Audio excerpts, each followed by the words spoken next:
Perkenalkan, nama saya Sufyan Adi Cahyono, biasa dipanggil Sufyan. Saya pemilik dari Sayur Organik Merbabu atau SOM, sekaligus sebagai Ketua Kelompok Tani Citra Muda.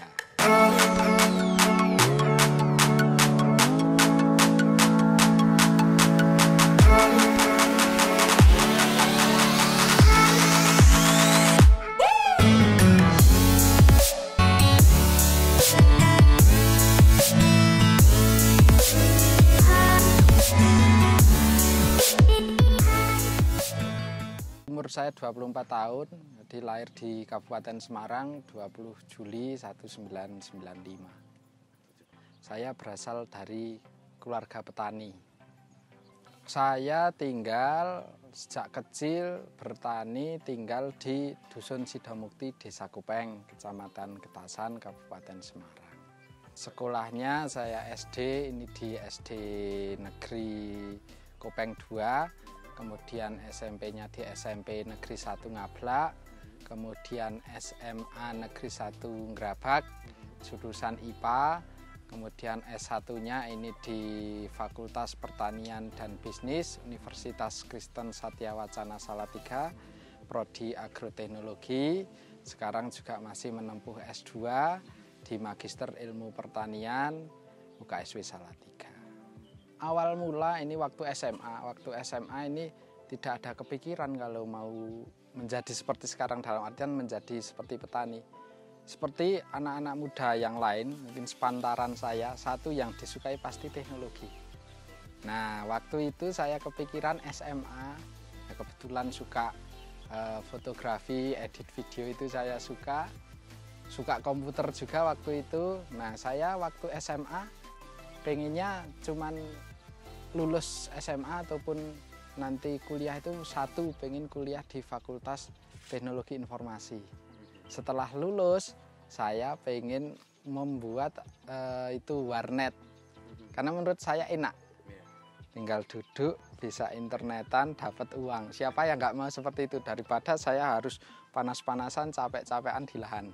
Nah itu pertama, tapi lambat laun ternyata warnet tidak seperti sekarang, itu satu.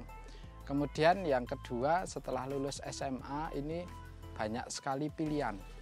Satu tadi FTI.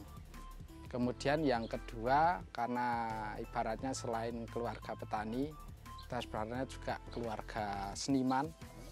Saya senang di dunia pewayangan, di jurusan pedalangan.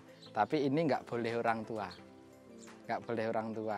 Kemudian yang ketiga, pilihan yang ketiga adalah di Fakultas Kedokteran. Kemudian bapak membolehkan, jadi dua, ini FTI nggak boleh bapak, terus pedalangan nggak boleh bapak. Akhirnya pilihan ketiga, kedokteran boleh. Kedokteran boleh, tapi syaratnya satu, kamu harus belajar dengan tekun, kamu harus sukses. Karena apa?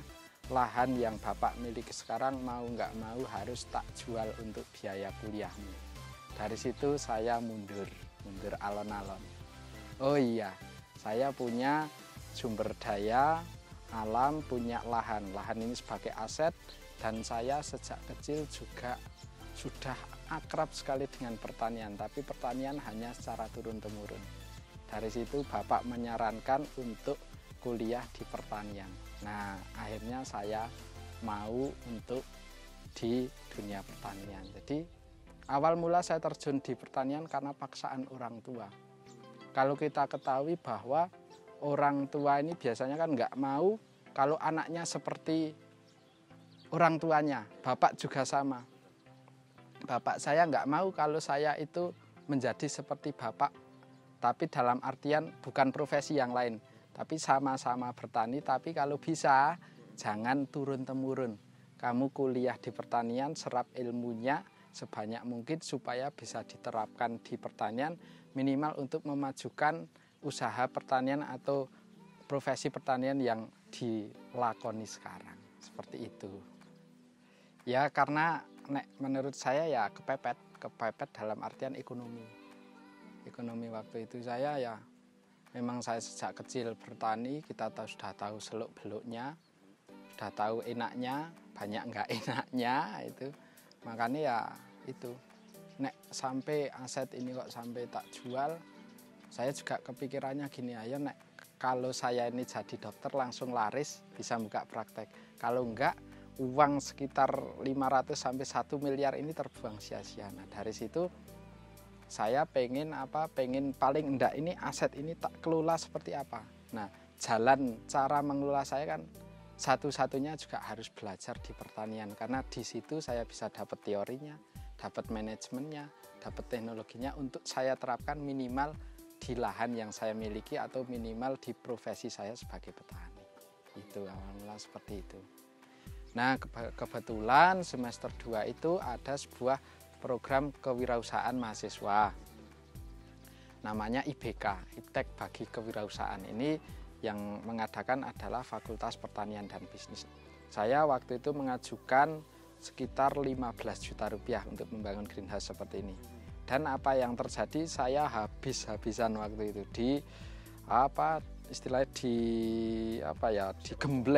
digembleng oleh para mentor-mentor juri-juri yang itu.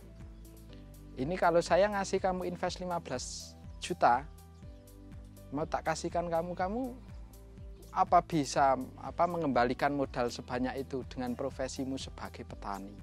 Nah, akhirnya setelah digembleng habis-habisan, dimentoring, saya kepikiran, oh iya, ternyata kunci utama di bertani itu bukan bagaimana cara kita menghasilkan produk yang bagus, tapi kunci utama adalah bagaimana kita bisa menciptakan sistem pasar, bagaimana kita bisa menjual produk yang menguntungkan untuk petani. Karena selama ini kita tahu petani sudah menghasilkan produk yang bagus, ujung-ujungnya kalau jual bingung, karena bingung jualnya ke tengkulak.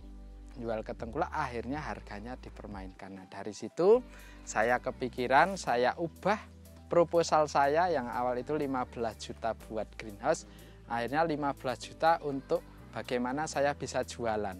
Dan alhamdulillah dengan sudah digembleng seperti itu sampai sakit hati juga, akhirnya lolos juara pertama. Seneng saya dipanggil di kantor, terus ini selamat kamu juara, bisa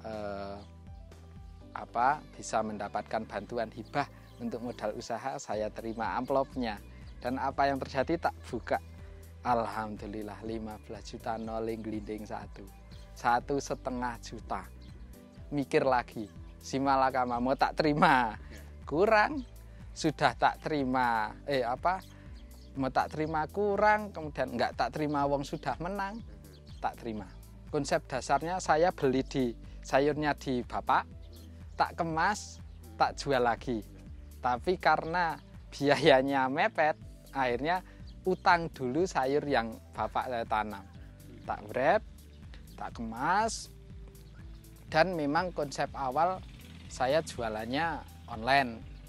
Karena waktu itu juga pemasaran online belum bagus, saya sebar brosur, sebar kartu nama di perumahan-perumahan yang menurut saya elit istilahnya. Perumahan-perumahan itu saya sebar, ya perjuangannya nggak boleh masuk lah, ditahan satpam, biasa. Yang penting nek nggak boleh ya ini saya tak titip pak, gitu. Kemudian mulai ada orderan yang masuk. Orderan yang masuk, saya ingat waktu itu 1 bulan dapat uang itu 300.000 rupiah. Itu 1 bulan. Jadi nggak mesti kan, karena kita juga masih baru, jadi waktu itu sambil kuliah sambil jualan, pakai motor, pakai tas gunung. Saya punya ini dulu 1 tas itu. Nah, itu ya kendalanya waktu itu ya bani bocor ya apa-apa ya, salah satunya dimarahin dosen nggak boleh masuk karena telat. Terus kemudian alhamdulillah 1 tahun berjalan berkembang. Waktu itu tergabung ada dua yang bantu saya memasarkan, wilayah Semarang sama wilayah Jogja. Alhamdulillah wilayah Semarang sekarang menjadi agen distributor terbesar saya. Nah, yang satu ini tidak berjalan dengan baik karena kita istilahnya dimonopoli atau dikapitalisasi kalau menurut saya. Ternyata si oknum ini, agen kami ini yang kedua ini menjual di tingkat konsumen sampai berlipat-lipat. Dan apa yang terjadi, mereka mengatakan bahwa si yang bantu memasarkan saya ini, dia bilang bahwa dia juga mengajari saya dari berbagai hal, mulai dari nanemnya, apanya, sampai paling parah itu lahan kami yang ada di sini, kami petani di sini dianggap sebagai pekerjanya karena lahannya itu milik dia. Nah, dari hal itu saya sempat istilahnya kecewa. Aduh, saya bertani akhirnya juga dimonopoli, disakiti. Nah, setelah itu karena 1 tahun berjalan permintaan mulai ada, saya nggak bisa produksi sendiri, bapak saya nggak bisa karena lahannya terbatas. Waktu itu cuma 5.000. Kalau aslinya 5.000 ya luas, tapi kalau untuk kontinu kan nggak bisa, itu 5.000 meter persegi aja. Nah, itu saya ajak teman-teman yang lain yang sekarang menjadi kelompok Tani Citra Muda. Ini bersama teman-teman ada 10 hektar. 10 hektar? Ya, 30 orang ini 10 hektar, tapi kita masih punya PR. Kita masih punya potensi. Nah, sekarang ini kita pelan-pelan juga kita membentuk gabungan kelompok tani atau Gapoktan. Kami beri nama Mitra Tani Organik Sejahtera. Ini ada 18 kelompok tani, ada sekitar 577 tepatnya itu petani, luasan sekitar 160 hektar. Nah, ini PR bagaimana saya bisa mencarikan pasar untuk para petani-petani ini dengan harga yang menguntungkan. Itu. Kalau SOM ini kita awal mula tadi tahun 2014 saya sudah berjalan sekitar 6 tahun. 2,5 juta lah kalau komplitnya awal mula saya itu. Modal terbesar berarti semangat. Modal terbesar adalah tekad, semangat untuk lebih baik dan lebih baik lagi. Karena permintaan kami belum sebanyak sekarang, itu kita juga beberapa tak jual ke tengkulak. Beberapa kali, tidak hanya 1 kali, barangnya dibawa kabur. Notanya tidak terbayar, ditagih tidak keluar, itu. Jadi jatuh bangunnya seperti itu. Tapi saya anggap itu sebagai istilahnya biaya investasi saya untuk belajar sampai seperti ini. Mimpi saya itu cuma sederhana. Kalau pasar saya semakin banyak, saya bisa lebih banyak menyerap hasil dari para petani. Itu aja. Karena saya pengennya itu. Kalau lewat tengkulak ya harganya dipermainkan. Saya pengennya saya bisa membeli harga di tingkat petani itu untung. Tapi saya juga bisa menjual, melayani konsumen dengan harga yang kompetitif, harga yang rasional untuk dibeli. Jadi saya pengen ada keadilan di situ. Dan juga petani ini yang memiliki nilai tawar. Yang paling merugikan petani itu harga. Harga jual, ya itu. Beli pupuk nggak boleh nawar. Beli pestisida nggak boleh nawar. Beli saprotan yang lain nggak boleh nawar. Sementara kita di situ kan menjadi sebuah biaya produksi. Yang mau nggak mau harus kita keluarkan modal. Tapi setelah sayuran ini siap panen, kita bawa ke pasar, harganya ditawar habis-habisan. Omset udah berapa? Ya kalau bersama teman-teman ini ya, sekarang ya sekitar 300-an per bulannya. Tapi COVID, kena nggak? Kalau COVID, nah ini berkaitan dengan COVID, awal mula juga kita sempat punya rasa takut. Nah, apakah bisnis ini bisa survive atau tidak, karena awal mula waktu itu sekitar 2-3 minggu setelah PSBB dimulai itu banyak sayur kami yang tidak bisa terserap pasar. Waktu itu sempat down juga, sempat bingung kita menjualkan produk petani seperti apa. Akhirnya yang saya korbankan ya sayuran yang saya tanam, nggak panen nggak apa-apa lah. Modalnya buat nanam nanti cari lagi. Yang penting yang punya petani ini semua terserap waktu itu. Alhamdulillah berjalan. Terus itu yang pasar hotel, supermarket ini hilang 0 sampai 0, nggak ada permintaan. Tapi saya masih punya sistem lain, yaitu sistem jual ke agen ini jual ke reseller, langsung konsumen, jadi langsung end user. Nah itu ternyata lambat laun adanya COVID ini, adanya di rumah saja, adanya work from home, ini ternyata dari segi ini permintaan meningkat dan kita bisa survive. Nah dari situ saya kepikiran, ternyata yang namanya ekonomi kerakyatan itu benar. daripada kita ekonomi kapitalis. Dengan sedikit-sedikit tapi menjaring banyak orang, kita bisa bermanfaat banyak orang. Kalau di agama yaitu dikatakan barokah, ternyata benar. Alhamdulillah meningkat 300% dalam waktu kurang lebih 3 bulan.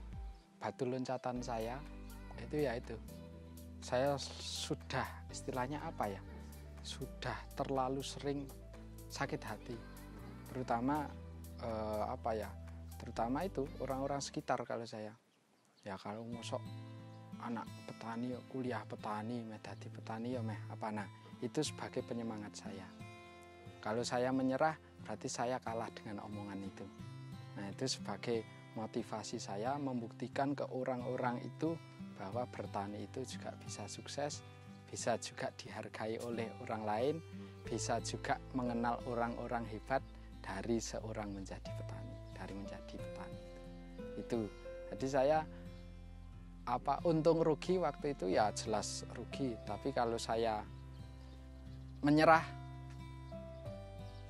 kerugian ini tidak bisa saya tutupi dengan keuntungan saya di masa yang akan datang. Itu seperti itu. Saya cuman sederhana, saya pengen mengubah mindset yang namanya petani itu identik hal-hal yang positif, itu aja. Karena biasanya petani itu ya kotor, miskin, pendidikan rendah, ya cuman tinggal di desa, katrok, kuno, nggak gaptek, dan lain-lain. Saya pengen membuktikan kepada semua orang, semua masyarakat yang dulu ngatain saya, yang dulu jelek-jelekan saya, bahwa menjadi petani itu juga bisa sukses, pendapatannya ya alhamdulillah bisa mencukupi keluarga, bisa bermanfaat untuk semua orang. Ya, kalau untuk teman-teman semua, terutama yang dia berwirausaha, menjalankan sebuah bisnis, ya istilahnya masalah itu jangan kita anggap menjadi sebuah hal yang memberatkan kita. Jangan kita fokus ke masalahnya, tapi kita fokus mencari cara, mencari jalan keluar untuk bisa menyelesaikan masalah itu supaya kita bisa lebih baik dan lebih baik lagi. Untuk teman-teman semua, teman-teman petani seprofesi, seperjuangan, terima kasih yang sudah mendukung saya, mendukung kami, mendukung SOM ini bisa berkembang seperti ini, karena kalau tidak ada usaha, tidak ada keringat para petani semua, SOM mungkin tidak bisa seperti ini. Saya ucapkan terima kasih sekali untuk para petani Indonesia.